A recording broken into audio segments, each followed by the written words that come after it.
ও বাইরে ভাই, বাইরে যে এই ঠান্ডা। সাদিকে ফোন দিল নাস্তা করাইবো, নাস্তার লোভে নিচে আসলাম, যাইতেছি সাদিকের রুমও, দেখা যাক কি খাওয়ায়। কিতনি ঠান্ডি হ্যাঁ ভাই, নাস্তা কই? নাস্তা খাইতে চলে আসলাম। নাস্তা কই রে ভাই, নাস্তা কই? সব দিয়ে খালি, নাস্তা কই? নাস্তা কই ভাই 2 মিনিট আগে আসলে তো হয়তো অন্ত শেষ হয়ে গেছে। কি কন? আমার কেন আসতে বললেন? তোমরা একটু কষ্ট করে বান্দার জন্য আনছিল।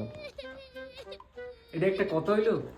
আমি আরো নাস্তা খামো তাড়াতাড়ি আসছি। আমি কি পেটে কিছু খাই নাই বিকাল বেলা। 2 মিনিট আগে আসলে হয়ে যেত। কার্টুন বাঁধার জন্য আপনি বলবেন না। দেখছো এই ঠান্ডা দিয়ে আমার নিয়ে, দেখছস নি এই বেটা নাস্তা খাওয়ানোর কথা কই আমার নিয়ে কার্টুনটা বাঁধাই এমনে ফাটাই দিল। এটা কি মেনে নেওয়া যায়? আপনারাই বলেন।